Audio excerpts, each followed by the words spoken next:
El coche de juguete rojo de Ethan Whitfield aún yacía inclinado sobre la hierba mojada cuando el niño de 6 años desapareció del jardín de su familia en Conway, New Hampshire. Población 10-11. Ese día, octubre llegó con el frío del otoño temprano barriendo el valle de Saco. A las 4:37 p.m., la vecina de Ethan, Margaret Lowe, vio al niño reír a carcajadas mientras corría por el jardín con el coche de juguete en la mano, justo frente a la ventana de su cocina. Ethan aún llevaba el suéter verde con rayas blancas que la señora Lowe le había elogiado a su madre, Linda, por haberlo comprado en una tienda local el año anterior. La mujer mayor observó cómo la figura del niño se dirigía hacia la orilla del río, su risa llevada por el viento otoñal, el último sonido que escucharía del niño. Lo que ocurrió en los minutos que siguieron perseguiría a Conway durante casi 2 décadas. Antes de adentrarnos en la historia, no olvides suscribirte al canal y activar la campanita de notificaciones para mantenerte al tanto de los últimos casos. En octubre de 2005, Conway, un pequeño pueblo en el condado de Carroll, New Hampshire, estaba bañado por los tonos dorados del otoño, con árboles de arce vibrantes que bordeaban la carretera principal, formando un tapiz expansivo de 1964 rojo ardiente. La vida aquí era típicamente tranquila, con vecinos que se conocían entre sí, y la familia Whitfield era vista como un modelo de estabilidad. Mark Whitfield, de 42 años, dirigía un aserradero de larga data en las afueras del pueblo. Respetado por su disciplina y dedicación, su esposa, Linda, de 39 años, trabajaba como enfermera de turno nocturno en la sala de emergencias del hospital local. Conocida por su amabilidad y resistencia, su mayor alegría era su único hijo, Ethan, de 6 años, inocente y lleno de energía. Esa tarde, cuando los últimos rayos de sol caían, el cielo azul profundo reflejaba sobre el río Saco, que fluía lentamente junto al borde del pueblo. Ethan estaba sentado en el jardín delantero, riendo mientras corría su coche de juguete rojo en círculos sobre las piedras que había recogido de la orilla del río. Sus pequeños zapatos dejaban huellas sobre la hierba mojada. Linda estaba recargada en la puerta, exhausta por su turno, pero sonriendo al ver a su hijo. Una sensación de paz envolvía su corazón. La casa de 2 pisos pintada de blanco, con su porche cubierto de flores y el susurro de las hojas al viento, parecía una pintura otoñal inmóvil. De repente, el teléfono fijo en la sala sonó con fuerza, rompiendo el momento tranquilo. Linda entró para contestar la breve llamada. Solo apartó la vista de Ethan por unos pocos segundos. Cuando regresó, un vacío escalofriante la recibió. El jardín estaba en silencio. El coche de juguete yacía abandonado sobre la hierba, y Ethan había desaparecido. En un instante, la sangre de Linda se heló. Corrió al porche, gritando el nombre de su hijo, su voz quebrándose con el viento. Nadie respondió, excepto el suave murmullo del río. Corrió a lo largo de la cerca, mirando frenéticamente. Luego se agachó junto a la orilla del río, con la esperanza de ver la figura familiar, pero solo el agua fría y turbulenta encontró su mirada. Los gritos de Linda resonaron por el vecindario, desgarrando la calma familiar de Conway. En ese momento, Mark regresaba del aserradero. Vio a su esposa caída sobre la hierba, y corrió hacia ella en pánico, preguntando frenéticamente antes de derraparse en horror al escuchar: «Ethan se ha ido». Corrió al jardín trasero, llamando el nombre de su hijo, pero las sombras alargadas del anochecer solo profundizaban el vacío espeluznante. Los gritos de Linda y los gritos de Mark atrajeron a los vecinos de inmediato. Algunos tomaron linternas, otros corrieron a por abrigos, y otros llamaron a la policía. Pasos apresurados crujían sobre las hojas secas, rostros atónitos se alineaban. La casa de los Whitfield se convirtió en el epicentro del caos en pocos momentos.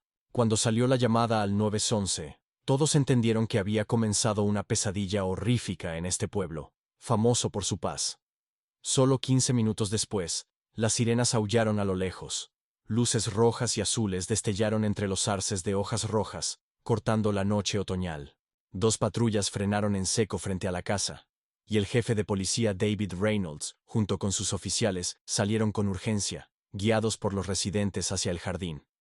Linda, aún en shock, con las manos temblorosas mientras se cubría la cara, Sollozaba mientras contaba cómo solo había apartado la vista brevemente para contestar el teléfono antes de que Ethan desapareciera. Reynolds ordenó inmediatamente que se sellara el área. Llamó a unidades de rescate adicionales, solicitó el equipo K9 y alertó a la policía estatal. En menos de una hora, el jardín de los Whitfield se transformó en un improvisado centro de comando. Mapas del pueblo se extendían sobre los capós de los autos, los oficiales marcando las zonas de búsqueda, los altavoces llamando a los residentes a unirse. La noche había caído por completo. El frío del río Saco se filtraba en el bosque de Arces, haciendo que todos temblaran. Las unidades K9 fueron liberadas, con sus narices pegadas al suelo, ladrando fuertemente antes de lanzarse hacia la cerca, seguidas por oficiales con linternas. Los haces de luz blanca barrían la hierba, atravesaban el bosque y escaneaban cada árbol y arbusto. Un helicóptero de rescate estatal apareció, sus rotores retumbando a través del valle, su foco brillando hacia abajo, iluminando franjas de bosque. Los residentes de Conway llegaron en masa, sin decir una palabra, trayendo linternas, lámparas frontales y abrigos gruesos, formando líneas paralelas para peinar el bosque. La imagen de decenas de personas caminando entre las hojas rojas caídas, manteniendo el espacio entre ellos para no dejar ningún área sin revisar, era a la vez desgarradora e impresionante. Las hojas secas crujían bajo sus pies. Los gritos de Ethan resonaban en la noche, solo para ser recibidos por las frías reverberaciones del bosque. Mark se negó a quedarse quieto, uniéndose a los hombres que buscaban a lo largo de la orilla del río. Su chaqueta estaba empapada por el rocío de la noche. Guiaba el camino, los ojos enrojecidos, su voz agotada de tanto llamar el nombre de su hijo. Sus gritos se mezclaban con el viento aullante, rebotaban en los acantilados antes de desvanecerse. Los compañeros del aserradero lo flanqueaban, barrían el agua con las linternas, esperando cualquier señal. Linda, apoyada por una oficial femenina, fue llevada hasta un coche patrullero, donde la tenue luz amarilla no logró calentar sus manos congeladas. Temblaba, sollozando, de vez en cuando saliendo del coche para colapsar sobre la hierba, gritando el nombre de Ethan antes de ser guiada de vuelta. En los destellos de las linternas, objetos provocaban breves momentos de pánico. Un guante de niño empapado, una débil huella pequeña en la arena de la orilla del río, una rama extrañamente rota. Cada descubrimiento provocaba un silbido, atrayendo al grupo, con el corazón palpitante, solo para ver la esperanza desvanecerse después de la inspección. El guante no era de Ethan. La huella demasiado borrosa para confirmar. La rama quebrada por el viento. Las esperanzas titilaban y morían repetidamente. Cerca de la medianoche, una repentina llovizna cayó desde el cielo negro como tinta. Las hojas se pegaban entre sí. El suelo se convirtió en barro resbaladizo, ralentizando los pasos, haciendo más difícil que los perros pudieran rastrear y dispersando los haces de luz de las linternas como cristales rotos bajo la lluvia. Aún así, nadie se detuvo. Los residentes, la policía y los rescatistas siguieron llamando. Continuaron buscando cada pedazo de tierra, cada arbusto. Arriba, el helicóptero daba vueltas, su luz cortando la oscuridad, iluminando brevemente antes de que la oscuridad lo devorara de nuevo. El jefe Reynolds se paró junto al río, empapado por la lluvia, su rostro marcado por la tensión. Sabía que cada minuto que pasaba reducía las posibilidades de supervivencia del niño. A las 4:00 am, el grupo de búsqueda comenzó a regresar al punto de reunión. Caras pálidas, ropas cubiertas de barro, ojos rojos por el cansancio y las lágrimas. Mark corrió hacia cada persona, exigiendo, ¿vieron algo? ¿Alguna señal? Pero solo recibió fuertes sacudidas de cabeza. Linda rompió en sollozos, desgarradores, colapsando en los brazos de la oficial femenina. Sus llantos resonaron por el jardín, arrancando lágrimas a los testigos. Cuando la primera luz del amanecer comenzó a filtrarse, Conway se sumió en un silencio espantoso. Había pasado una larga noche de esfuerzo fútil, y todos se dieron cuenta de que habían entrado en una verdadera pesadilla. La vieja paz se había ido, reemplazada por el miedo, que se infiltraba en cada hogar, en cada corazón. A la mañana siguiente, una fría niebla blanca cubrió las casas de madera y el bosque de arces empapado por la lluvia. Exhaustos de la búsqueda, los residentes recibieron devastadoras noticias. Alrededor de las 7:00 am, un pescador local, Harold Jenkins, que había vivido toda su vida cerca del Seiko, navegó en su pequeño bote de madera a una milla río abajo desde la casa de los Sinton-Ets Whitfield. Conociendo cada curva y cada recodo, sus ojos captaron algo flotando cerca de los juncos, atrapado por la orilla. Al principio pensó que era madera flotante de una inundación. Pero al acercarse, su corazón se apretó. En medio del agua fría, flotaba un pequeño cuerpo, las extremidades atadas fuertemente con cuerda oscura, la cabeza cubierta por un sombrero de lana empapado. Harold, temblando, casi dejó caer el remo. «Dios mío, no», jadeó, luchando para llamar a la policía. Minutos después, las sirenas volvieron a aullar, y la tranquila orilla del río se convirtió en una escena del crimen. El jefe Reynolds llegó, su rostro pálido mientras el pequeño cuerpo era sacado del agua. Ordenó un cierre inmediato. Cinta amarilla se extendió a lo largo de la orilla y pidió a los curiosos residentes y pescadores que se alejaran. Un joven oficial retiró suavemente el sombrero de lana de la cabeza de la víctima. Los presentes guardaron silencio. El rostro, aunque pálido y distorsionado por el río, era inconfundible. Era Ethan Whitfield. Un grito atravesó el aire cuando Linda y Mark fueron llevados a la escena. Linda se desplomó, llevándose las manos al pecho como si no pudiera respirar, gritando el nombre de su hijo con desesperación. Mark se lanzó contra la cinta, forcejeando con dos oficiales que lo retenían. Con los ojos desorbitados, golpeaba la barrera, rogando por alcanzar a su hijo.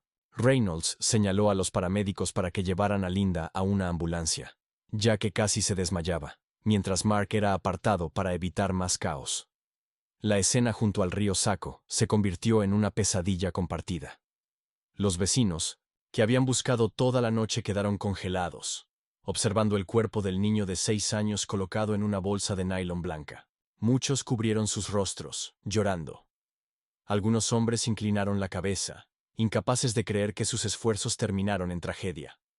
La noticia se esparció rápidamente y, en una hora, llegaron reporteros de periódicos de Nueva Inglaterra y estaciones de televisión locales. Los camiones satelitales alinearon la carretera. Las cámaras barrían la orilla del río, capturando los rostros atónitos de los residentes. El primer titular apareció en línea al mediodía.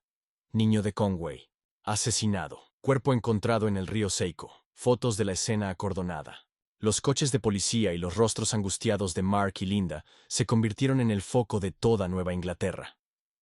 No solo Conway, sino todo New Hampshire estaba en shock. Los niños fueron mantenidos dentro de casa, las escuelas cerraron, urgentemente, y las iglesias realizaron vigilias de oración esa tarde. El dolor arrasó la comunidad como una tormenta. El jefe Reynolds dio una breve declaración a la prensa. «Esto es un homicidio. La víctima estaba atada de manos y pies. Haremos todo lo posible para encontrar al perpetrador». Sus palabras firmes solo aumentaron el miedo. Si un niño podía ser brutalmente asesinado en esta comunidad, ¿quién estaba a salvo? En la casa de los Whitfield, los vecinos se alinearon, colocando flores, velas y peluches en las escaleras del frente, formando un improvisado memorial. Las madres apretaban a sus hijos, las lágrimas corriendo mientras miraban la escena. Nadie podía creer que, apenas ayer, Ethan estaba riendo con su coche de juguete rojo en el jardín, y ahora yacía inmóvil en la morgue del condado. Esa noche, las principales cadenas de televisión transmitieron reporteros de pie frente a pancartas de noticias de última hora, sus voces bajas. Conway vive en terror colectivo. La noche cayó de nuevo, pero esta vez no hubo gritos de búsqueda llenos de esperanza, solo sollozos, oraciones y pánico reprimido. Las casas se mantuvieron iluminadas toda la noche. Los adultos se quedaron congelados junto a las ventanas. Los niños se aferraban a sus ositos de peluche, aterrados. Para todos, el pueblo ya no era el refugio pacífico de antes, sino un lugar acosado por la muerte de un niño inocente. 3. Días después de que el cuerpo de Ethan fuera sacado del Seiko, el dolor seguía cubriendo Conway. La iglesia local encendía velas cada noche, y los vecinos seguían colocando flores y peluches en la puerta de los Whitfield. Mark apenas comía, mientras que Linda necesitaba sedantes para dormir, aunque fuera brevemente. En medio de su desesperación, más profunda, Un sobre blanco fue deslizado en su buzón. Linda, con las manos temblorosas, lo abrió, y casi lo dejó caer al leer las frías palabras mecanografiadas. Mark, me quitaste algo. Esto es venganza. El cuervo. El papel blanco con texto, negro y nítido, no mostraba rastros escritos a mano. Ese mismo día, el correo electrónico de Mark recibió un mensaje anónimo con el mismo contenido firmado de la misma manera. El cuervo. La pesadilla que apenas se había asentado escaló a un nuevo nivel. Mark golpeó la mesa, gritando que el asesino se estaba burlando de ellos. Linda se desplomó en una silla, temblando incontrolablemente. El jefe Reynolds fue llamado de inmediato. Tomó el sobre y el correo impreso y los envió al laboratorio. Los expertos forenses los analizaron rápidamente. La carta estaba mecanografiada con una fuente común en papel estándar de una tienda local de suministros de oficina. Sin huellas dactilares, sin ADN, solo un leve rastro de tinta. El correo electrónico fue enviado desde una computadora pública en un pequeño café de Internet en North Conway, donde los clientes iban y venían libremente, sin necesidad de identificación. La policía creyó que este era un intento deliberado del remitente para borrar sus huellas. Pero lo que heló la sangre de Reynolds no fue la ocultación, sino el tono. Mark, me quitaste algo. Las palabras implicaban una venganza personal, no un acto aleatorio. El escritor conocía el nombre de Mark y lo había señalado directamente. Esto llevó a la policía a inclinarse fuertemente hacia la idea de que el asesino provenía de la comunidad, posiblemente un familiar o vecino cercano. La noticia de la carta se filtró instantáneamente, convirtiéndose en un frenesí mediático. El titular del día siguiente resonó con fuerza. El Cuervo envía una carta burlona. El caso de Ethan Whitfield marcado por rencor personal. Conway estaba sacudida. La inquietud se expandía rápidamente. Si el asesino era una cara conocida, ¿quién entre los grupos de oración, las patrullas de búsqueda o los vecinos de al lado podría ser el que estaba detrás de la máscara del cuervo? Mark se volvía paranoico, pasando horas en el jardín, mirando las casas cercanas. Cada mirada de un vecino lo hacía apartarse, sospechando de todos. Linda se recluyó, manteniendo las cortinas cerradas, temerosa de revelar las rutinas familiares. La policía investigó. Revisaron al personal del café de Internet, analizaron las cámaras de tráfico, pero las pistas eran débiles. El café estaba en una calle transitada, con una gran afluencia de clientes y cámaras de retención borrosas. Reynolds ofreció una conferencia de prensa confirmando públicamente la carta y el correo electrónico del Cuervo, prometiendo: no dejaremos que este asesino se esconda en nuestra comunidad. Pero sus palabras solo avivaron el miedo. Los residentes susurraban sobre el asesino como la sombra del cuervo, los corazones saltando con los toques tardíos en las puertas. De noche, las luces del pueblo brillaban. Pocos se atrevían a apagar sus lámparas. Algunos padres enviaban a sus hijos a quedarse con familiares en otras ciudades. Mientras tanto, el dolor de los Whitfield se convirtió en el foco público, teñido de susurros. Algunos murmuraban: tal vez el cuervo sea de la familia, o al menos alguien cercano. La sospecha comenzó a fracturar la comunidad, que antes estaba unida. La breve carta y el frío correo electrónico no solo sembraron terror, sino que proyectaron una sombra oscura sobre Conway. Para los Whitfield, no era solo una amenaza, sino una prueba contundente de que el asesino de Ethan aún los estaba observando, justo en el corazón del pueblo, sin intención de detenerse. La noticia de la carta del cuervo apenas se desvaneció cuando la policía recibió su primer indicio, señalando a un sospechoso específico. Un llamado anónimo a la línea directa de la oficina del sheriff del condado de Carroll reportó haber visto una camioneta de color azul oscuro estacionada cerca del río Seiko, no lejos de la casa de los Whitfield, la tarde en que Ethan desapareció. La camioneta, afirmaban, pertenecía a Robert Hale, de 45 años, primo de Mark y camionero de largas distancias. El nombre de Robert causó revuelo, ya que todos en Conway conocían la vieja disputa entre él y Mark por una parcela de tierra, heredada de su padre. Robert había acusado públicamente a Mark de robarle su parte legítima en varias ocasiones, y sus acaloradas discusiones en el bar quedaban grabadas en la memoria de los lugareños. Ahora, un testigo afirmando haber visto la camioneta de Robert cerca de la escena del crimen avivó las sospechas. El jefe Reynolds y 2 oficiales se dirigieron de inmediato a la casa de Robert en el sur de Conway. La casa de madera envejecida estaba aislada, su jardín lleno de escombros y neumáticos viejos de camiones. Cuando se le pidió cooperar, Robert saltó, el rostro sonrojado, la voz áspera. ¿Piensan que maté a mi propio sobrino? Eso es absurdo. Lo negó enérgicamente, alegando que ese día estaba en el depósito de transporte preparando un envío hacia Vermont. Pero cuando se le presionó por pruebas concretas, como recibos de gasolina o documentos firmados, Robert vaciló. Otros conductores no pudieron confirmar haberlo visto allí. Su agresividad solo profundizó las sospechas. En la sala de interrogatorios, golpeó la mesa, insistiendo en que lo habían incriminado, sugiriendo incluso que Mark era quien ocultaba algo, pero sus palabras solo hicieron que la policía estuviera aún más convencida de que algo no estaba bien. La noticia del interrogatorio de Robert se difundió rápidamente por Conway esa tarde. Los residentes se agruparon frente a la estación de policía de ladrillo rojo, murmurando. Algunos vecinos susurraban que Robert, conocido por su temperamento, podría haber atacado a Ethan por celos. Otros argumentaban que, como primo de Ethan, nunca le haría daño a la familia. El pequeño pueblo donde todos se conocían se dividió en 2 bandos, y los Whitfield no fueron inmunes. Linda, que lloraba la pérdida de su hijo, estaba casi segura de que Robert era culpable, recordando sus miradas resentidas en una reunión familiar el año anterior, sobre la disputa por la tierra, y sus veladas amenazas de conseguir justicia, algún día. Mark estaba más callado.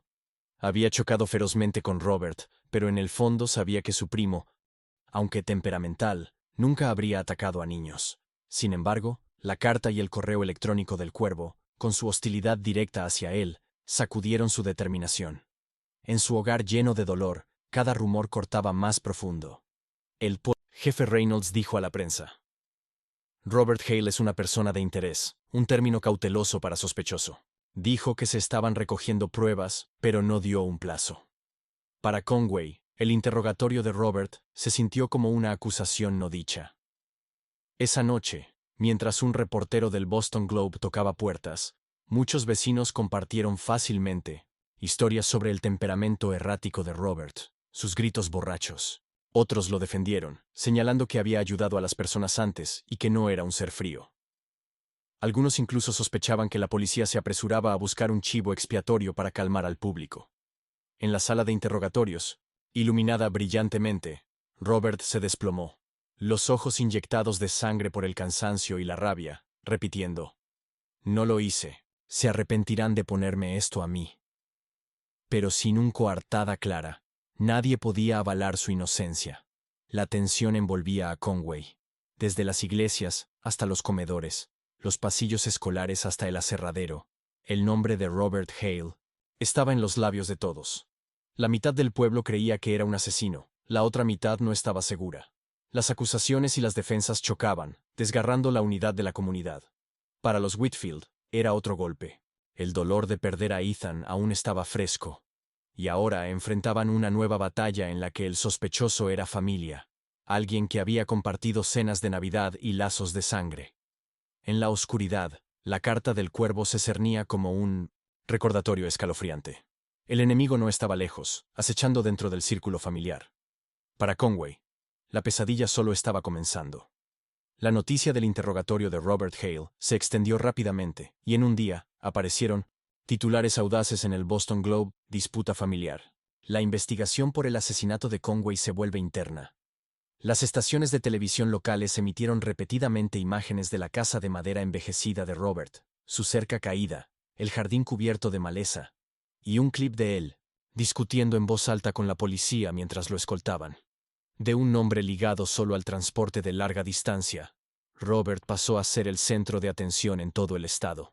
Para Conway, un pueblo tranquilo, donde las noticias diarias normalmente giraban en torno a los mercados de agricultores o el baloncesto de la escuela secundaria, la repentina inundación de reporteros y camionetas satelitales fue un verdadero terremoto. El pueblo comenzó a dividirse. La mitad estaba convencida de la culpabilidad de Robert, recordando sus arrebatos borrachos, sus acaloradas discusiones con Mark por la tierra heredada, e incluso historias sobre él rompiendo el parabrisas de un camión en un arranque de ira. Para ellos, su violencia hacia su sobrino Era la última erupción de un odio largo y latente. Pero la otra mitad no estaba de acuerdo, insistiendo en que, aunque Robert tenía mal genio, no era un asesino. Una vez ayudó a un vecino a arreglar un tractor durante una tormenta de nieve a medianoche y pagó de su bolsillo para ayudar a una familia cuya casa se quemó. No es un santo, susurró una mujer mayor a un reportero. Pero matar a un niño de 6 años, no lo creo.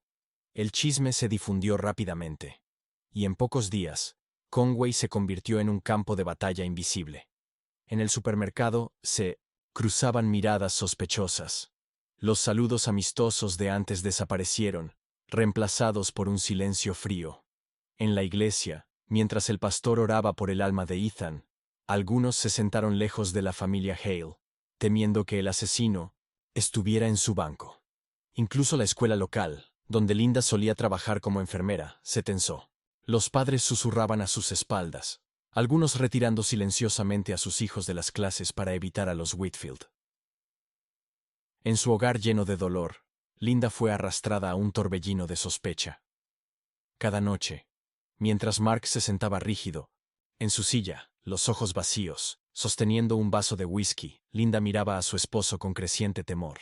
Una noche soltó: ¿Hay algo que me estés ocultando? ¿Sabes más de lo que dices? Mark levantó la vista, los ojos inyectados de sangre por la falta de sueño, un destello de ira, que se desvaneció en desesperación. ¿Qué clase de hombre crees que soy, Linda? Gruñó, pero no dijo más. La pregunta quedó flotando entre ellos, un muro de división. La sospecha no solo roía la comunidad, sino que se colaba en el dormitorio de los Whitfield. Los medios empeoraron las cosas. Los comentarios en televisión especulaban si no era Robert, tal vez Mark era el objetivo, como implicaba la carta del cuervo. Algunos reporteros incluso sugerían que podría tratarse de una tragedia familiar compleja, con oscuros secretos ocultos dentro de las 4 paredes de la casa de los Whitfield. Esas palabras en el periódico matutino hirieron a Linda como sal en una herida no sanada. Sollozó, arrugando el periódico, mientras Mark miraba en silencio por la ventana, las manos temblorosas mientras encendía otro cigarro. La grieta se volvía más clara. Los vecinos que antes compartían pasteles y café, ahora evitaban el contacto visual. La casa de los Whitfield, que antes era un centro de reuniones navideñas, permanecía aislada. Mark sentía que lo observaban, por todas partes. En la gasolinera, escuchaba susurros de asesino. En el bar, alguien se burlaba. ¿Cuándo la ley te va a poner los grilletes? Linda se encerraba en casa, evitando el contacto, sabiendo que salir significaba enfrentarse a miradas sospechosas. Conway, que una vez se enorgullecía de su comunidad unida, ahora rebosaba de desconfianza y alienación. Las familias susurraban, en sus salas de estar, preguntándose, si no es Robert, ¿quién? ¿Y si el asesino estaba entre ellos, se detendría? Nadie lo decía en voz alta, pero todos temían lo peor. El asesino de Ethan podría ser la misma persona que les sonreía cada mañana. En esa atmósfera asfixiante, la línea entre la familia, la confianza y el odio se difuminaba, señalando una fractura que estaba a punto de devorar la comunidad por completo. Mientras Conway luchaba con la división, la policía anunció un avance importante. Un niño de 14 años, Jason Miller, que vivía a unas casas de los Whitfield, les dijo a los investigadores que, la tarde en que Ethan desapareció, vio a Robert Hale sosteniendo la mano del niño, llevándolo por un camino de tierra hacia el mar Río. La declaración echó gasolina al fuego de la indignación. Las noticias de la noche declararon: testigo joven confirma haber visto al sospechoso con la víctima antes de la desaparición. Conway estaba en ebullición. Aquellos que creían en la inocencia de Robert vacilaron, mientras que los convencidos de su culpabilidad se regodeaban, seguros de que la justicia estaba cerca. Linda, al escuchar la noticia en pánico, se llevó las manos a la cabeza, sollozando ante la policía. Lo sabía. Fue él. Mató a mi hijo. Mark se quedó congelado, los labios temblorosos, incapaz de hablar. El jefe Reynolds ofreció una breve conferencia de prensa, confirmando la declaración del testigo y afirmando que Robert permanecería bajo custodia para ser investigado. Reporteros de Boston, Portland e incluso Nueva York Descendieron instalando cámaras fuera del juzgado del condado, esperando el momento en que el sospechoso enfrentara el juicio. Pero la emoción no duró. Días después, Jason Miller regresó a la estación con su madre. Pálido y tartamudeando, el niño admitió que nunca vio a Robert con Ethan. Solo pensé que eso era lo que la policía quería escuchar, dijo, con lágrimas acumulándose en los ojos. Su madre, enfurecida, acusó. Lo presionaron. Horas de interrogatorio. No había tutor. Le pusieron palabras en la boca. La noticia cayó como un rayo. De la noche a la mañana, los titulares cambiaron. Error en la investigación de Conway. Adolescente retracta declaración. La televisión de Nueva Inglaterra transmitió un especial, con un comentarista preguntando gravemente, ¿se apresuró la policía, convirtiendo a un niño en una herramienta para una teoría endeble? Robert Hale, casi marcado como asesino, se convirtió en el hombre agraviado. Su abogado exigió su liberación inmediata, acusando a la oficina del sheriff del condado de Carroll de violaciones de procedimiento. El día que Robert fue liberado, las cámaras lo capturaron al salir de la estación, rostro sombrío, en silencio. Algunos familiares le dieron palmaditas en el hombro, pero la multitud de los residentes murmuraba. Había una mezcla de sospecha y lástima en las miradas. El evento sumió a Conway en un caos más profundo. Aquellos que creían en la culpabilidad de Robert ya no sabían en quién confiar. Aquellos que lo defendían gritaban que habían tenido razón, pero ambos bandos quedaron ensombrecidos por una nube oscura. Si Robert no era el asesino, el homicida de Ethan seguía entre ellos. En la casa de los Whitfield, Linda estalló al enterarse de la liberación de Robert. Golpeó la mesa, gritando a Mark. Volvemos a estar en nada. Nuestro hijo fue asesinado. Y él está ahí afuera, libre. Alguien está escondiendo la verdad, Mark. Y podría ser tú. Sus palabras lo sorprendieron, cortándole como una cuchilla. Él no respondió.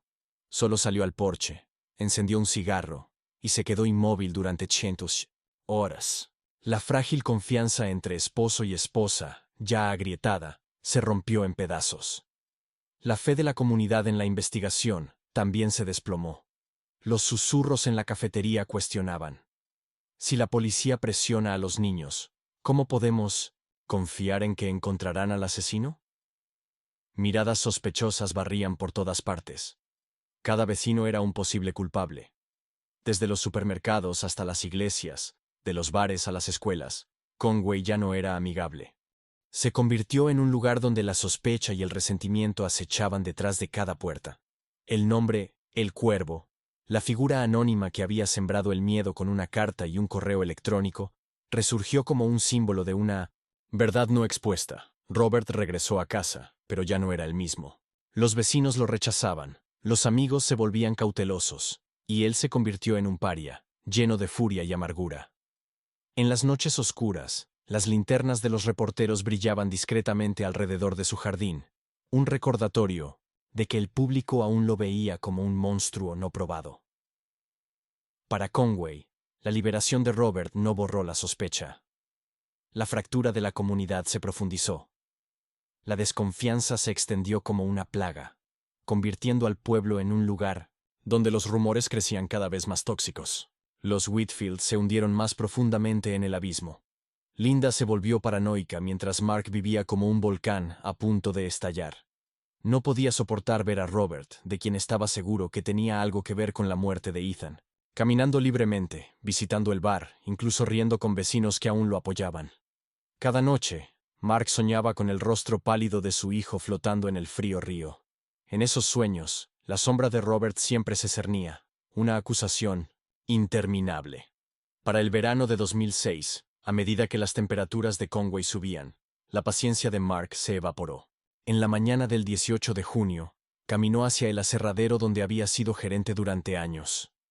Pero en lugar de su habitual maletín, escondió una pistola comprada a un conocido debajo de su chaqueta. Los compañeros lo saludaron como siempre, ajenos a la tragedia que se aproximaba. Minutos después, Robert llegó al aserradero, contratado para transportar madera a Portland.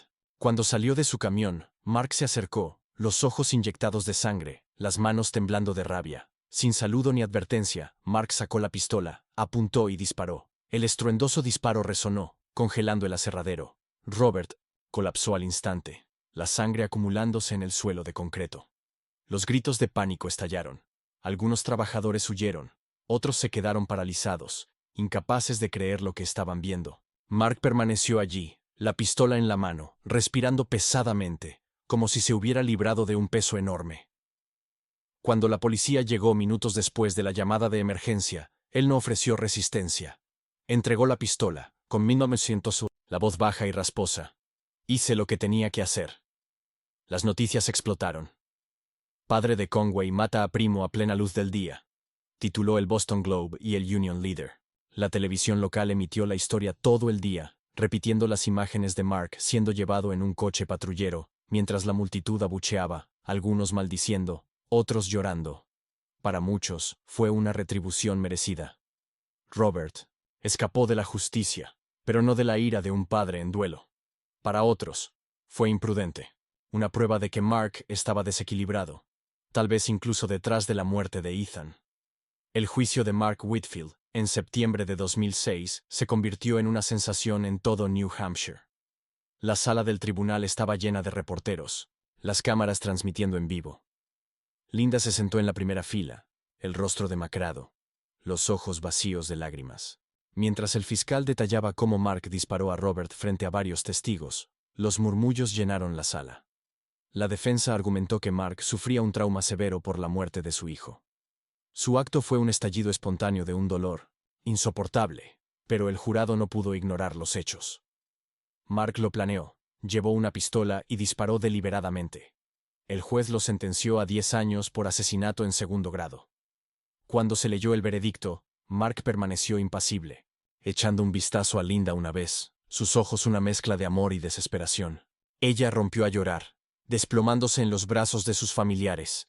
El juicio, en lugar de ofrecer consuelo, sumió a Conway en una nueva espiral de sospecha. Los susurros en la cafetería especulaban.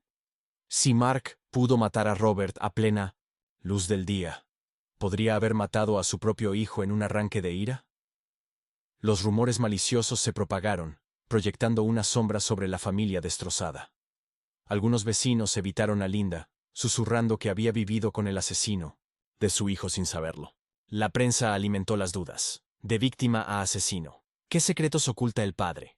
La pregunta sacudió a New Hampshire, obligando a la policía a reiterar que Mark nunca fue un sospechoso formal en el caso de Ethan. Pero sus palabras no pudieron borrar la sospecha que corroía a cada familia, a cada vínculo en Conway. Cuando Mark fue llevado a la prisión estatal, las multitudes afuera se dividieron. Un lado sostenía carteles que decían, «Justicia para Ethan». Mark hizo lo que la ley no pudo hacer. El otro gritaba, «¡Asesino!». La división se agudizó, desgarrando la otrora pacífica reputación de Conway. En su fría celda, Mark se quedó sentado durante horas, mirando al vacío. Creía que había vengado a Ethan, pero sabía que había destruido la vida que quedaba, para él y Linda. Para Conway, la muerte de Robert y la sentencia de Mark no ofrecieron respuestas. Solo otra capa de tragedia y una nueva obsesión. El verdadero asesino seguía libre, y nadie podía estar seguro de dónde divergían la justicia, el odio y el crimen. La sentencia de 10 años de Mark no terminó con la tragedia de la familia. Abrió un capítulo más oscuro mientras era llevado a prisión. Linda enfrentó un juicio público severo y el dolor de perder tanto a su esposo como a su hijo sola. Su pequeña casa en Conway se convirtió en un campamento mediático. Las cámaras apuntaban a las ventanas cada vez que ella aparecía. Los habitantes del pueblo susurraban detrás de ella en el supermercado, algunos gritando, «¡Familia de asesinos!». Mientras Linda luchaba por mantenerse tranquila por su hijo no nacido, un nuevo shock la golpeó. El laboratorio forense del estado publicó los primeros hallazgos. La escritura en las cartas anónimas del cuervo mostraba similitudes con las firmas de Linda en los registros del hospital y documentos antiguos. Aunque mecanografiada, la firma y algunas ediciones manuscritas revelaron coincidencias en la inclinación, la presión y la forma de las letras. Los expertos encontraron las similitudes sospechosas. La policía no dudó. En una fría mañana de febrero de 2007, con Linda embarazada de 6 meses, tocaron a la puerta y le leyeron una orden de arresto por su presunta implicación en la muerte de Ethan, Y le pusieron las esposas. La imagen de una Linda embarazada con las manos esposadas llegó a las lentes de decenas de reporteros. Para el mediodía, la televisión local gritaba: de víctima a sospechosa, madre acusada de escribir las cartas del cuervo. New Hampshire se tambaleó, y Conway estalló en una nueva ola de sospecha. En una celda de detención, Linda sollozaba.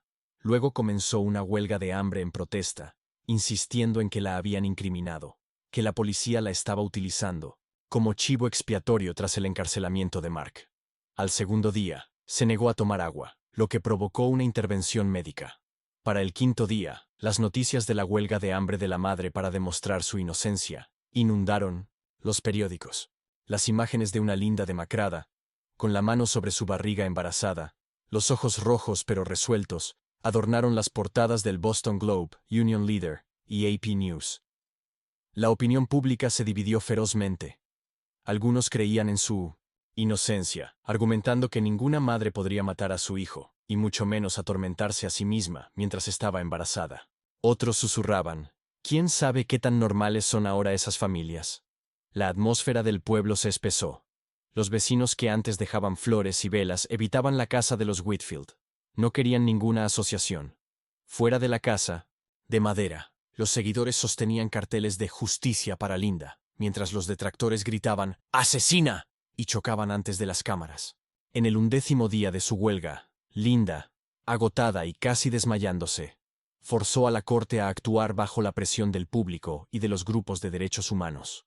Los expertos independientes reexaminan la escritura, concluyendo que las similitudes carecían de peso científico para vincular a Linda como la autora. No había ADN, huellas dactilares ni testigos que la vincularan directamente con las cartas.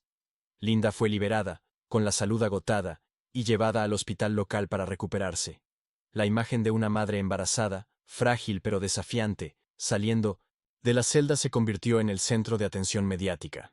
Liberada por falta de pruebas, escribieron los periódicos. Pero las heridas de Conway no podían sanar. La mitad creía en su inocencia, la otra mitad aún la miraba con sospecha.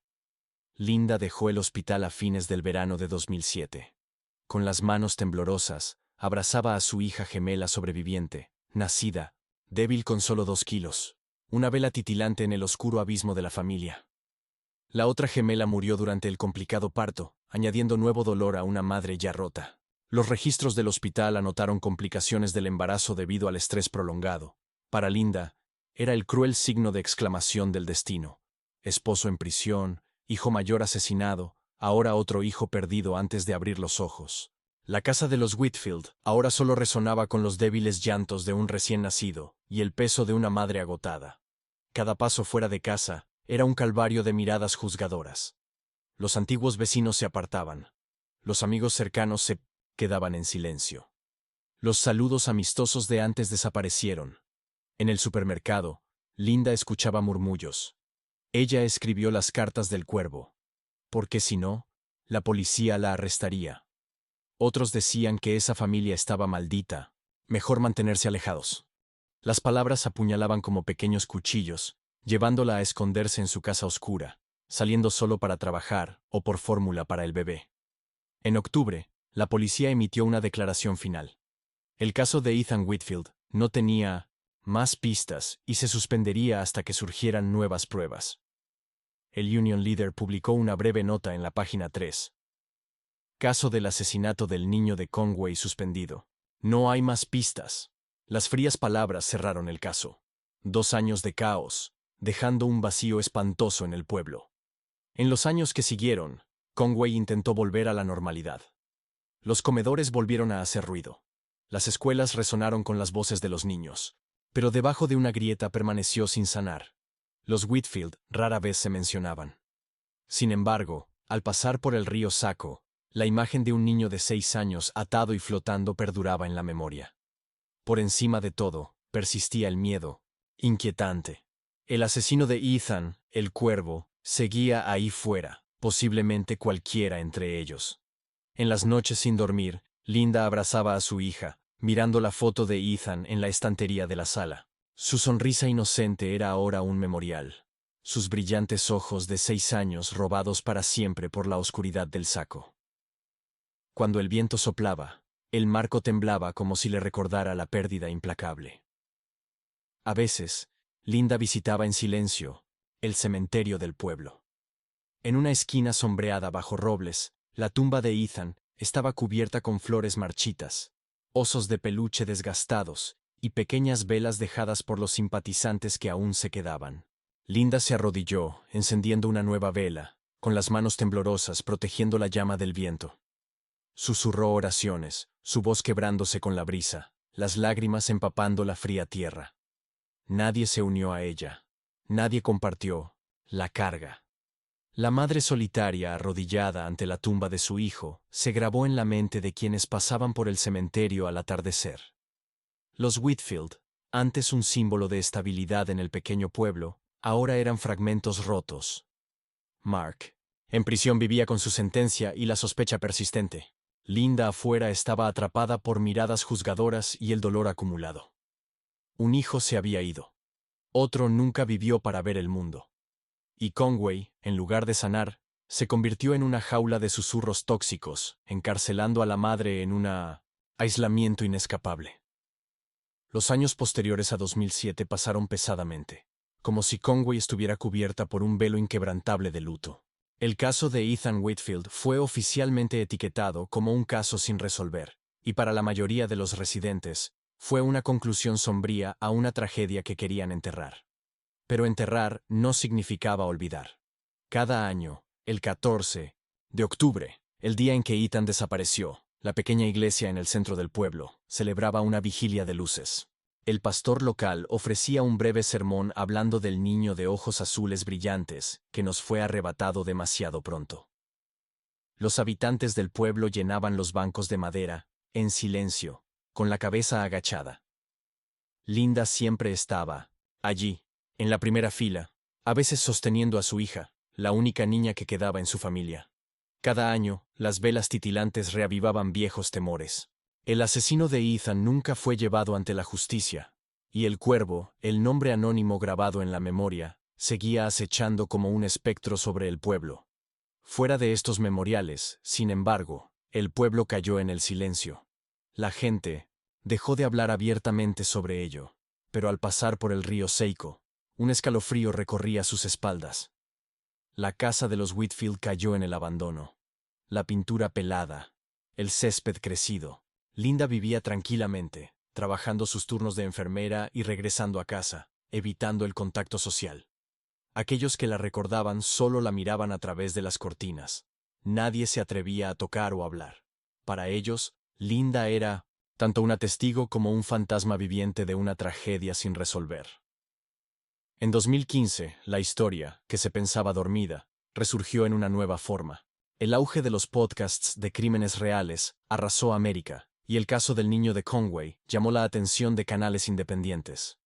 Un episodio de agosto de 2015, The Voices in the Dark, comenzó con una escalofriante pregunta: ¿quién era el cuervo? La voz tranquila del narrador, acompañada de música inquietante, relató la cronología. Ethan desapareciendo de su jardín, su cuerpo flotando en el río Seiko, la carta mecanografiada declarando: Mark, me quitaste algo. Decenas de miles en todo el país, muchos ajenos a Conway, Nueva Hampshire, ahora conocían el lugar como un sitio relacionado con un misterio espeluznante. Otros podcasts siguieron, cada uno añadiendo sus propias teorías. Algunos afirmaron que Robert Hale había sido agraviado, sugiriendo que el cuervo podría ser otro miembro de la familia. Otros señalaron a Linda, citando los antiguos informes de escritura. Algunos incluso cuestionaron si Mark, el padre que disparó a su primo, escondía un crimen mayor. Para Conway, el renacimiento del podcast fue tanto una humillación como una liberación. Algunos resentían la vigilancia nacional, sintiendo que los medios explotaban su dolor. Otros, en silencio, esperaban que la atención provocara que la policía reabriera el caso y finalmente desvelara la verdad. De cualquier manera, el nombre del cuervo volvió a susurrarse en cafeterías, pasillos de escuelas y en susurros en patios traseros. 10 años habían pasado, pero el misterio de quién ató a un niño de 6 años y lo arrojó al río seguía sin resolverse. Como una cicatriz no curada, Conway vivió con la inquietante pregunta: ¿quién era el cuervo? estaba aún entre nosotros, disfrazado de vecino común. Linda, envejeciendo cada año, seguía encendiendo velas en la tumba de Ethan. La luz de la vela sobre su rostro, fusionándose con la oscuridad, pintaba a una madre ahogada en una tragedia que el tiempo no podía borrar. 15 años después del asesinato de Ethan Whitfield, Conway aún no podía escapar de la sombra oscura del caso. La gente aprendió a vivir con el silencio, evitando el nombre del cuervo en las reuniones de la iglesia o en los comedores matutinos. Pero en 2020, surgió una nueva chispa. Bajo la presión de la ola de podcasts y el renovado interés mediático, la Policía Estatal de New Hampshire reabrió el caso. Un archivo de cartón polvoriento etiquetado como 05CW-EDU fue sacado del almacenamiento, su portada gruesa de polvo. Dentro había fotos de la escena del crimen amarillentas, informes forenses escritos a mano y evidencia que alguna vez se consideró inanalizable. El paracord utilizado para atar a Ethan en el sobre firmado por el cuervo. El análisis de ADN había avanzado significativamente. Los laboratorios de Concord y Boston ahora podían extraer rastros genéticos de pequeñas muestras, que antes eran imposibles de analizar. Los equipos forenses recuperaron los antiguos sellos lamiendo por el remitente y los cordones que ataban las muñecas de Ethan. Los técnicos con guantes estériles y usando herramientas limpias extrajeron meticulosamente partículas de ADN. Las máquinas trabajaron durante días, mostrando corrientes de datos crudos. Inicialmente, los resultados mostraron solo un perfil genético parcial, pero al combinar los datos de los sellos y los cordones, los científicos construyeron una secuencia de ADN lo suficientemente larga como para compararla con bases de datos. Luego, una tarde de octubre, el jefe retirado Reynolds, quien aún seguía el caso, recibió una llamada asombrosa. «Tenemos una coincidencia. Está vinculada a un miembro de la familia Hale». La noticia golpeó como un rayo. Los Hale habían sido escrutados desde el principio. Robert era un sospechoso, asesinado por Mark y la familia destrozada por la sospecha. Ahora, la tecnología confirmaba que el cuervo estaba vinculado a su línea de sangre. ¿Pero quién? Robert estaba muerto, fuera de investigación. ¿Quién quedaba? Deborah, la hermana de Robert, que había aparecido en el cementerio con signo de Chomsky. ¿Los ojos rojos? ¿O alguien más distante? ¿Un pariente que aún vivía en Conway? Tal vez parte del equipo de búsqueda de 2005. La Policía Estatal celebró una reunión urgente. Se colgaron fotos antiguas de la familia Hale en una pizarra. El nuevo perfil de ADN, una coincidencia parcial, indicaba un pariente cercano, pero no era lo suficientemente preciso como para precisar. Se necesitaban muestras directas de los Hale vivos. Se hizo una lista. Deborah Hale, un primo en Manchester, Charles Hale, un anciano tío en Maine, y parientes dispersos por la región. La policía comenzó a recolectar ADN de manera voluntaria, a veces a través de búsquedas de basura ordenadas por el tribunal. El molino de rumores de Conway explotó. La noticia filtrada llegó a la prensa y el Union Leader publicó: «Caso sin resolver de Conway reabierto. El ADN apunta a los Hale». Los residentes quedaron atónitos. Viejos temores resurgieron. Algunos dijeron: «Sabíamos que eran los Hale desde el principio». Otros se preocupaban. Si no fue Robert, ¿quién sabe si hemos vivido al lado de un asesino durante 15 años? Linda escuchó la noticia en silencio, demasiado agotada para llorar. Surgió un destello de esperanza de que finalmente podría surgir la verdad. Pero también el miedo a algo peor. Si el asesino era alguien que conocía y confiaba, la tragedia sería aún más profunda. Ese año, las velas en la tumba de Ethan brillaron más fuerte, y por primera vez en años, más residentes del pueblo asistieron. No solo estaban de luto. Susurraban sobre una verdad que se acercaba, una que la tecnología del ADN había sacado a la luz. Conway, que había permanecido en silencio durante más de una década, temblaba de anticipación. ¿Qué Hale daría? ¿Un paso desde las sombras para enfrentar el crimen del cuervo de hace 15 años? Cuando el análisis de ADN se vinculó directamente con la familia Hale, se revisaron meticulosamente a los parientes vivos. Muestras de cabello, tejidos descartados. Cada traza fue recolectada para su comparación. A finales de 2020, los investigadores tenían pruebas irrefutables. El ADN coincidía con Deborah Hale, de 54 años, prima de Ethan. Deborah era un nombre que muchos en Conway recordaban de 2005. Ella había formado parte de las patrullas de búsqueda, los ojos rojos, temblando mientras abrazaba a Linda en la iglesia, sollozando cuando encontraron el cuerpo de Ethan. Nadie entonces sospechaba de su implicación. Pero ahora, más allá del ADN, las pruebas se acumulaban. Una débil huella dactilar en un sobre firmado por el cuervo, que antes era demasiado pobre para analizarse. Ahora estaba lo suficientemente clara como para coincidir con la de Débora en los antiguos registros del DMV. Crucialmente, los datos de teléfonos móviles de 2005, almacenados de manera rudimentaria, mostraban que su teléfono había registrado una torre cerca de donde Ethan desapareció. Juntas, las piezas formaron una imagen completa. Débora, que fingió lágrimas en el funeral, estuvo en la escena, dejando huellas innegables. La policía estatal planeó una operación encubierta para evitar que Débora destruyera pruebas o huyera. El 3 de febrero de 2021, SUVs no marcados llegaron a una tranquila calle de Manchester, New Hampshire, donde Débora vivía en una casa de 2 pisos gris pálido.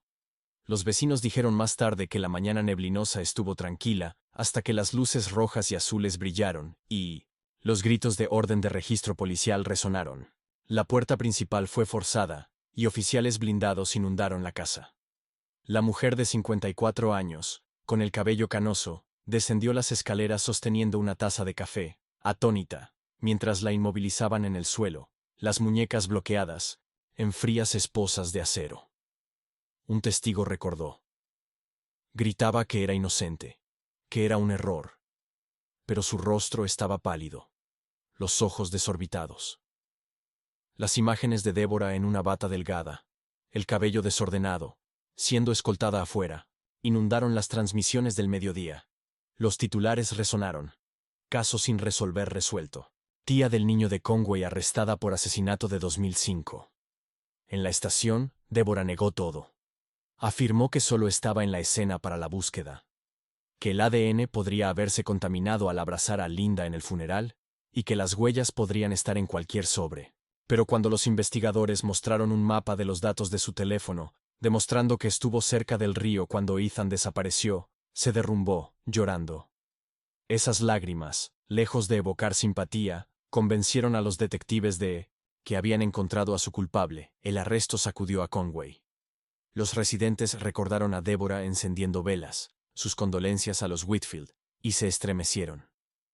Un asesino estuvo junto a nosotros durante 15 años, llorando con 1900. Nosotros rezando con nosotros, dijo uno. Otros estaban furiosos. Si ella es el cuervo, nos engañó a todos. Linda, al escuchar la noticia, se sentó en silencio en su cocina, las manos sosteniendo un vaso. No lloró ni gritó, solo susurró. Siempre sentí que alguien estaba cerca. Para ella, fue tanto agonizante como liberador.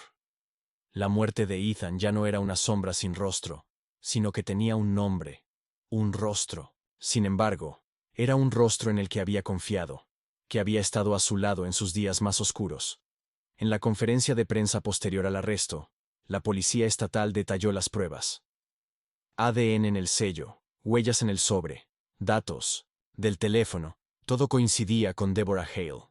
Un reportero preguntó, ¿cuál fue su motivo?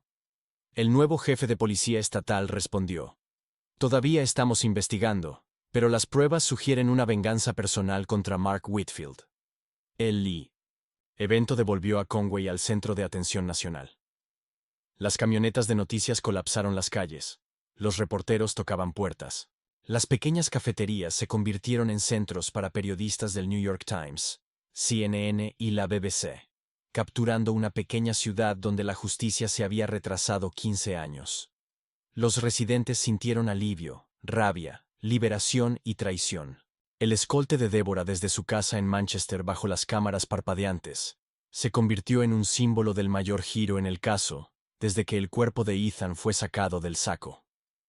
New Hampshire centró su mirada en el juicio que se avecinaba, donde una mujer, que antes era una prima amable, enfrentaría cargos por matar a su sobrino y sembrar terror en una comunidad. Para Conway, el arresto fue tanto una espada que cortó a través de una década de oscuridad como una nueva herida. La verdad de que el mal no vino de lejos, sino de un abrazo confiable, se reveló. La noticia del arresto de Deborah Hale se extendió, más rápido que cualquier tormenta previa en New Hampshire. En cuestión de horas, los teléfonos de la estación de policía de Conway no pararon de sonar, con residentes llamando enojados y desconcertados.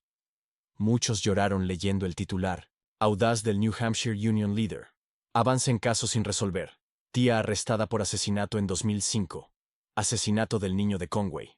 La foto de Deborah, con el cabello canoso, pálida, escoltada en una bata descolorida, se convirtió en un ícono de shock colectivo. Conway estaba atónita. Aquellos que se sentaron junto a Deborah en oración, que la vieron limpiar lágrimas, en el cementerio de Ethan, no sabían qué recuerdos confiar. La mujer que sostenía velas esa noche, ¿era ella la asesina? Un residente susurró a un reportero. Las familias cercanas a los Hale se sintieron traicionadas hasta lo más profundo. La televisión estatal intervino. Emitieron un especial repitiendo las imágenes de la policía irrumpiendo en la casa de Deborah en Manchester, intercaladas con imágenes de 2005, líneas de búsqueda en el bosque de Arces, velas temblorosas en el cementerio. El presentador dijo con gravedad: durante 15 años, Conway vivió acosada por el cuervo. Hoy, ese fantasma tiene un nombre y un rostro. Las entrevistas callejeras no cesaron. Un hombre de mediana edad dijo: compartí café con ella, me senté en el mismo banco de la iglesia, nadie sospechaba. Una mujer exclamó con furia. Nos miraba a los ojos, lloraba, rezaba, sabiendo la verdad. Es la peor traición para los Whitfield. El arresto de Deborah fue tanto una daga como un ungüento. Linda se quedó durante horas abrazando la foto de Ethan, sin llorar ni sonreír.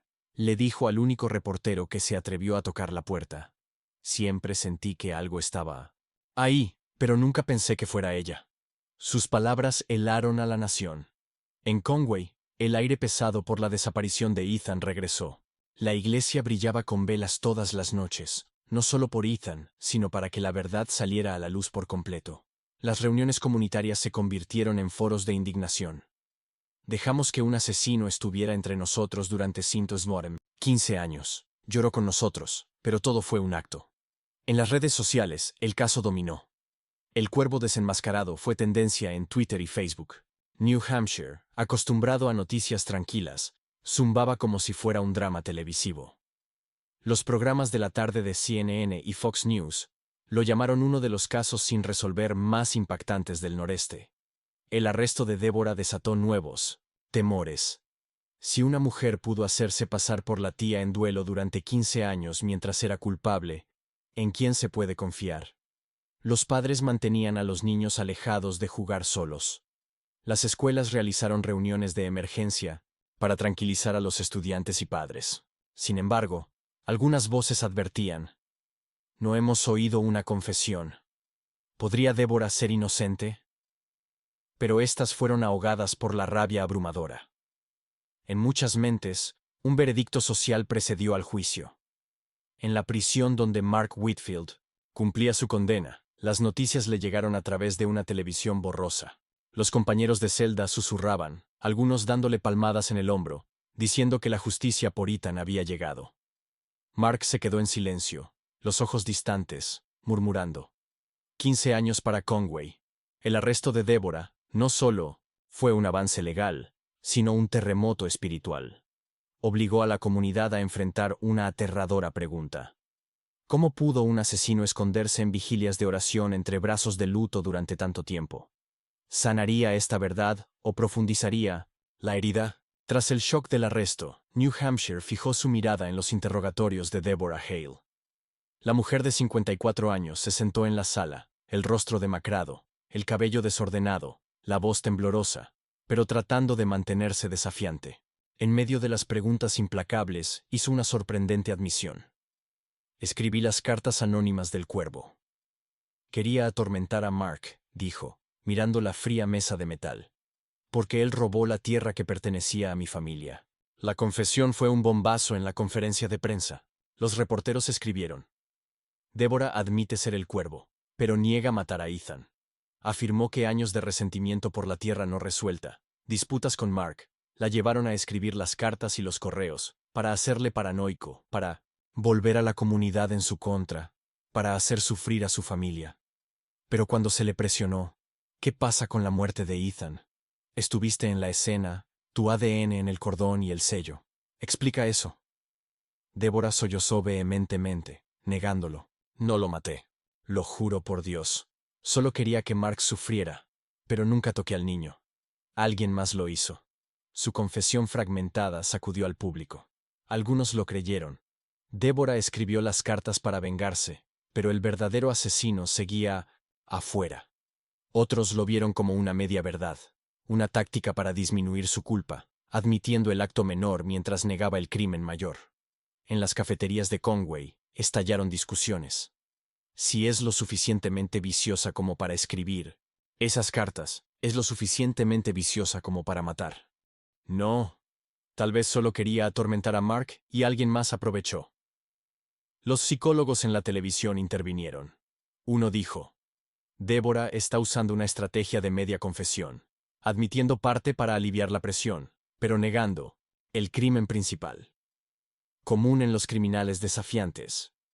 Otro contrarrestó: no podemos descartar un complot familiar complejo donde varias personas estuvieron involucradas, pero solo las expuestas.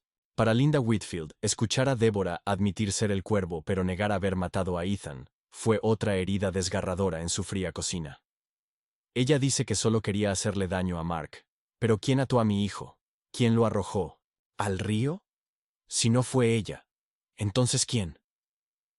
Los ojos de Linda se llenaron de lágrimas, su voz aguda de sospecha y desesperación. En prisión, Mark se enteró a través de un viejo periódico. Lo leyó lentamente, las manos apretadas hasta quedar blancas. Si ella es el cuervo, le dijo a un compañero de celda.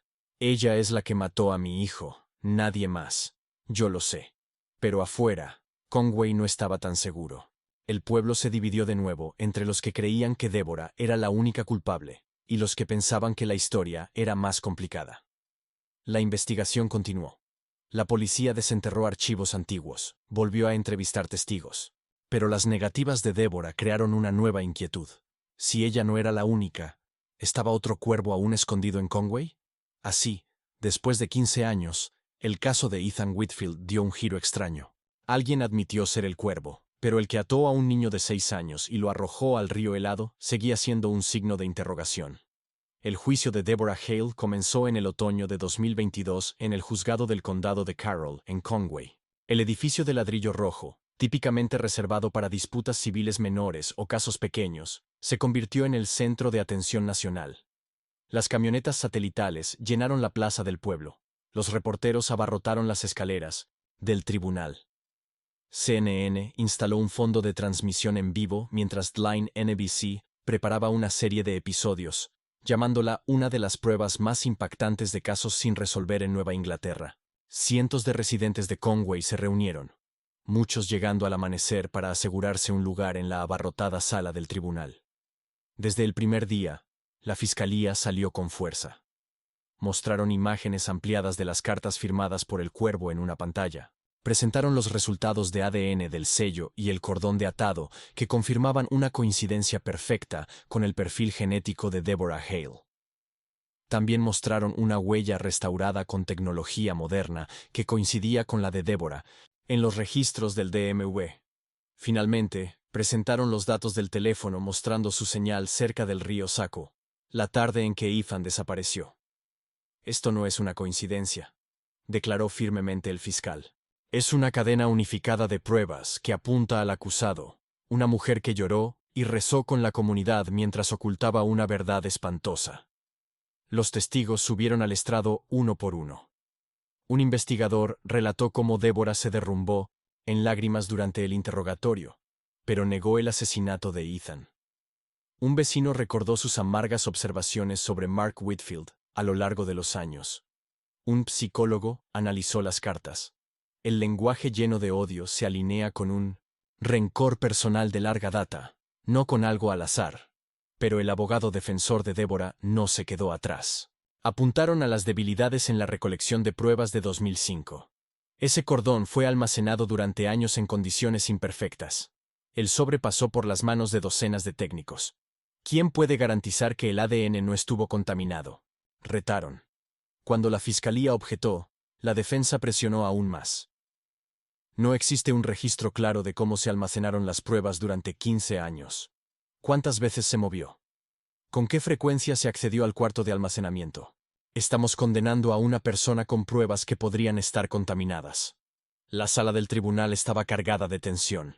Cada prueba científica de la fiscalía era recibida con gráficos de la defensa que destacaban fallas en el procedimiento. El intercambio de argumentos se extendió por horas, dejando a la audiencia al borde de sus asientos. En la galería pública, Linda Whitfield se sentó inmóvil, el rostro demacrado, abrazando la foto de Ethan. Sus ojos se llenaban de lágrimas cada vez que se mencionaba a su hijo.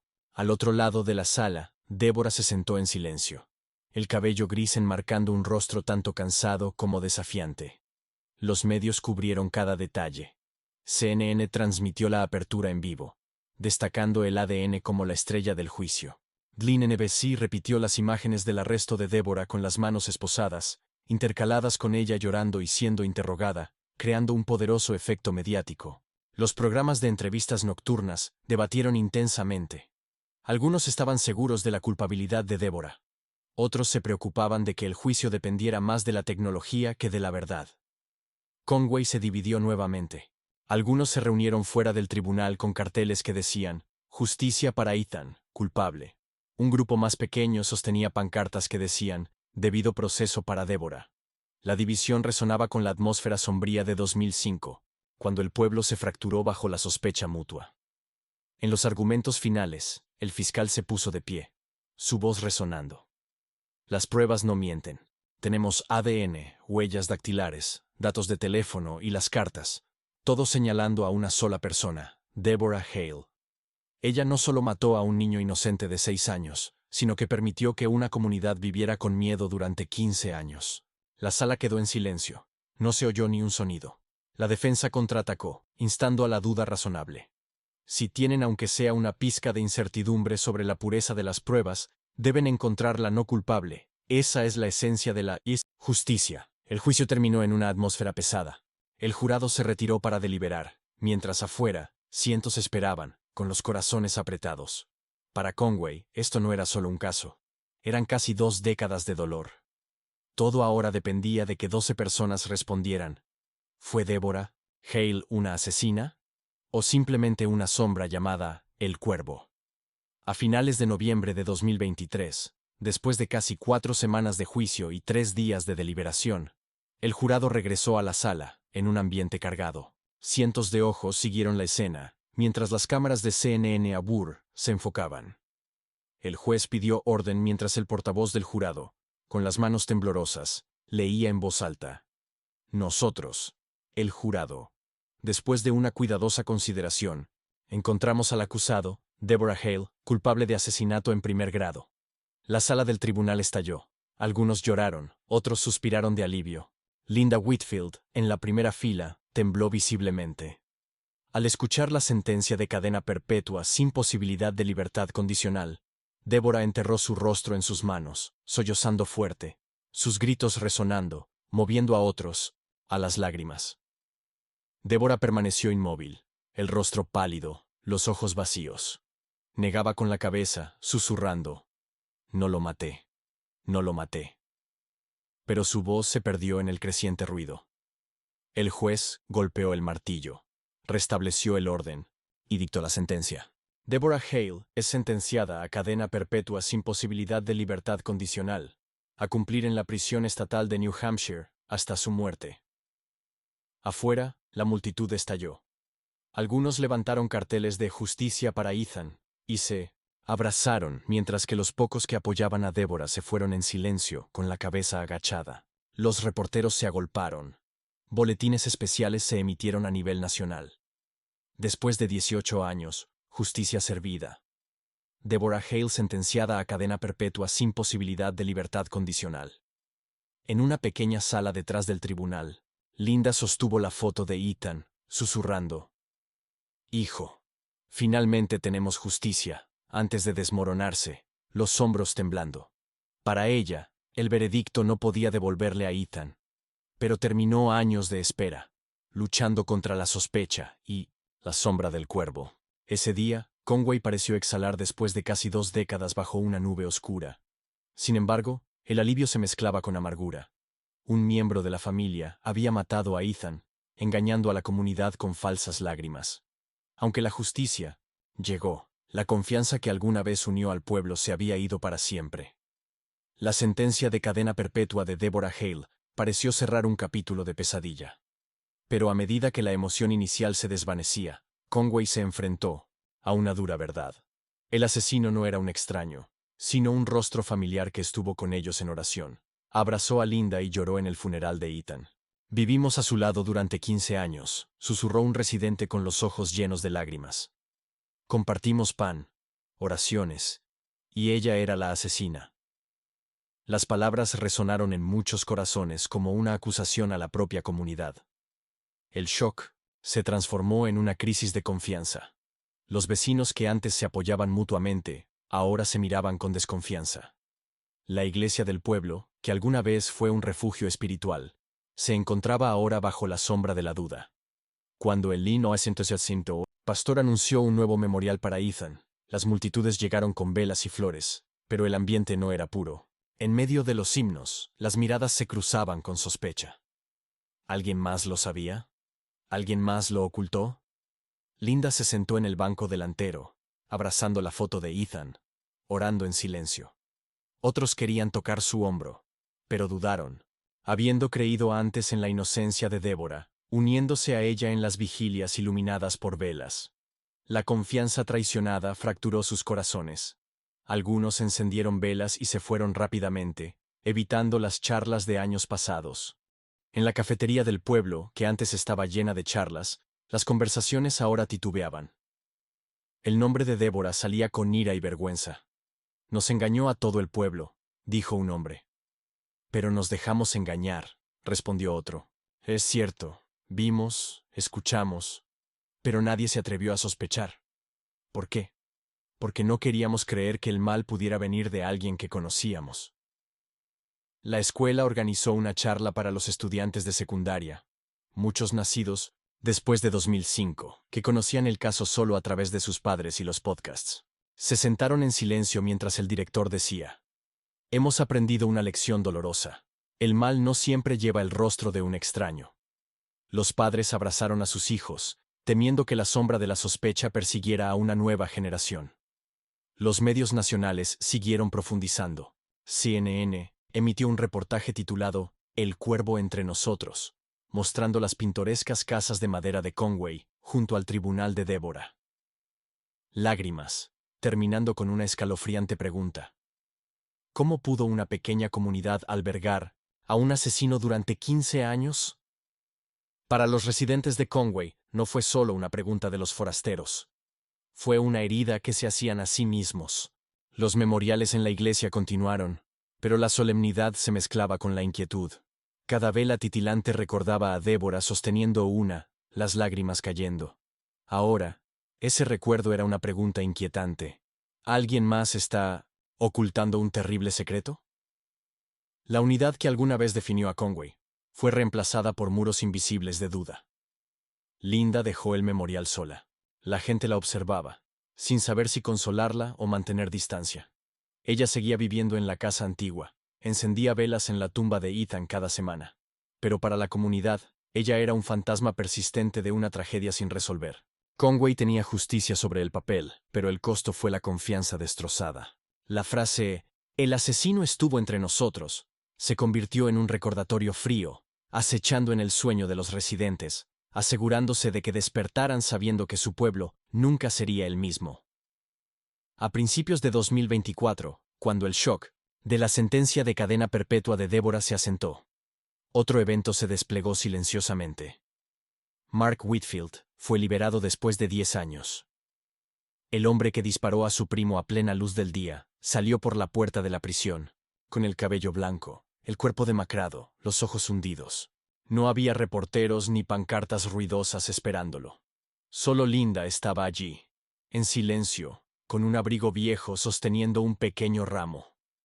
Al encontrar a su esposo, no dijo nada, solo le entregó las flores. Mark las tomó, con los ojos rojos, y juntos se marcharon en silencio. regresaron a su deteriorada casa en Conway. La pintura descascarada, el techo goteando, el jardín desordenado. Los vecinos rara vez los saludaban, con miradas cautelosas. Linda y Mark vivieron en silencio, evitando el contacto.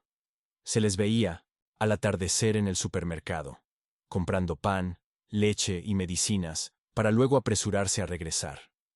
En su cocina chirriante, se sentaban frente a frente, rara vez hablaban, escuchando solo el tic-tac del reloj y el viento que atravesaba las ventanas rotas.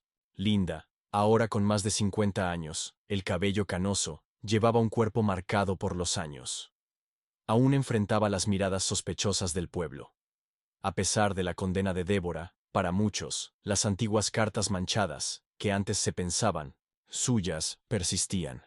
Mark, envejecido y roto, llevaba dos cargas, la de matar a Robert y la de nunca ver justicia completa por la muerte de su hijo. Sabía de la sentencia de Débora, pero estaba atormentado por su acto violento, que le costó 10 años y profundizó las heridas de su familia. Cada domingo visitaban el cementerio del pueblo. En una pequeña colina, la tumba de Ethan estaba bajo viejos robles. Las letras de las lápidas de granito se habían desvanecido, pero Linda la limpiaba con cuidado. Colocaban flores frescas, encendían pequeñas velas. En la luz titilante, sus cabezas grises se inclinaban, las manos temblorosas, entrelazadas. Linda susurraba: «Hijo, finalmente conseguimos algo de justicia, pero tus padres nunca dejarán de sufrir». Mark inclinaba la cabeza, moviendo los labios, su voz tragada por el viento. La escena, vista por los transeúntes, estrujaba los corazones, pero nadie se acercaba. Conway seguía siendo un pueblo de sombras, donde la tragedia dejaba grietas insalvables. Sin embargo, para Linda y Mark, esos momentos junto a la tumba de Ethan fueron raras instancias en las que no se sintieron completamente solos. En ese silencio, aún se tenían el uno al otro. Los años de pérdida los envejecieron más allá de sus años, viviendo de hábitos sencillos y recuerdos. Pero cada vigilia encendida junto a la tumba de Ethan, sus oraciones sofocadas llevadas por el viento, recordaban al pueblo, a pesar de sus espaldas vueltas, que esta tragedia era una cicatriz permanente en el corazón de Conway, y los Whitfield eran la prueba viviente del horrible costo del odio. Casi 2 décadas después de la tragedia de los Whitfield, el nombre del cuervo seguía resonando en Conway y en toda América. Con la sentencia de cadena perpetua de Débora Hale, los medios no se soltaron.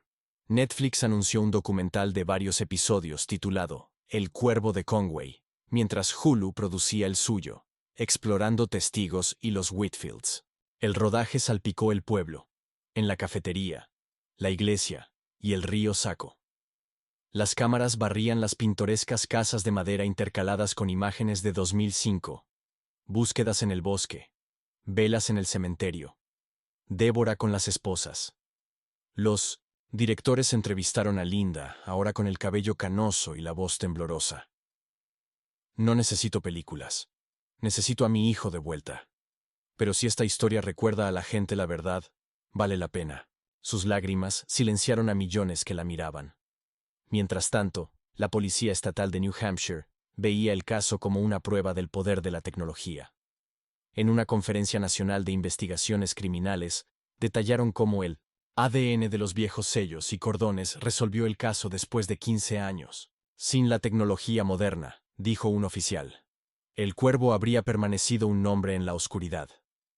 La cita apareció en revistas de derecho, convirtiendo a Conway en un estudio de caso para resolver casos sin resolver. Pero para los residentes de Conway, el legado del caso no solo fue la tecnología o los documentales, fue una cicatriz social. Los años de sospecha enseñaron una lección amarga. Incluso la comunidad más pacífica, donde los vecinos pensaban que se conocían, podría esconder un lado oscuro y horrífico. Habían estado al lado de Débora en la iglesia, confiando en sus lágrimas, solo para descubrir que un asesino podía tener el rostro más familiar. Conway cambió. La gente se volvió más cautelosa, más guardada. La iglesia todavía celebraba memoriales anuales por Ethan, pero ya no había abrazos confiados, reemplazados por miradas vigilantes. Los documentales terminaron con el río Saco fluyendo tranquilamente, a través del bosque de arces. El agua continuaba su curso, indiferente, como si nunca hubiera sostenido el cuerpo de un niño de 6 años. Pero para Conway, cada ondulación, cada reflejo del atardecer, revivía los recuerdos. Ethan se había ido, pero la historia del cuervo perduraba, acechando de generación en generación. Así, el legado del caso no fue solo una sentencia de cadena perpetua o documentales, sino una advertencia. La justicia puede llegar tarde, pero el dolor y la pérdida nunca se van. El costo de la verdad es, a veces, la confianza perdida para siempre. En Conway, aprendieron a seguir viviendo, pero nadie olvidó la oscuridad que una vez envolvió su pequeño pueblo. Cuando sonó la campana de la iglesia en el memorial anual, los residentes inclinaron la cabeza, mirando al saco. El agua fluía suavemente, pero para ellos seguía siendo un testigo silencioso de un crimen imborrable. En cada vela titilante junto al río, un mensaje para la posteridad brillaba. Incluso el lugar más pacífico puede esconder el mal, y solo la verdad puede disipar la oscuridad. La tragedia de la familia Whitfield y el cuervo de Conway no es solo un caso sin resolver resuelto después de casi 2 décadas. Refleja problemas que siguen vivos en la sociedad estadounidense de hoy. Ethan, asesinado en 2005, su cuerpo encontrado atado en el río Saco. Esto sorprendió a Conway e instiló miedo. El caso nos recuerda que el mal no puede provenir solo de extraños, sino de los más familiares, como Deborah Hale, la tía que encendió velas con la familia de la víctima, luego desenmascarada como la asesina. En el contexto actual, donde las pequeñas comunidades estadounidenses se enorgullecen de su unidad y confianza, este caso nos insta a no ignorar señales de alerta solo porque alguien sea vecino o pariente. La segunda lección es la tecnología. Las modernas técnicas de ADN resolvieron el caso después de 15 años a partir de sellos y cordones que antes se pensaban inútiles. Esto resalta la necesidad de invertir en ciencia forense y en el almacenamiento adecuado de evidencia, asegurando que la justicia, aunque retrasada, pueda prevalecer. Pero la lección más grande radica en la fractura social. Durante 15 años, Conway estuvo desgarrado por la sospecha. Desde la acusación errónea de Robert, hasta la prisión de Mark por su asesinato, pasando por los susurros sobre Linda, la confianza comunitaria se erosionó. Un destino que cualquier pueblo estadounidense corre el riesgo de enfrentar cuando la transparencia y la justicia se retrasan. Así, el mensaje hoy es claro: construir comunidades basadas en la verdad, la transparencia y el coraje de enfrentar el mal, en lugar de dejar que la sospecha, los rumores y el silencio destruyan los lazos y la confianza compartida.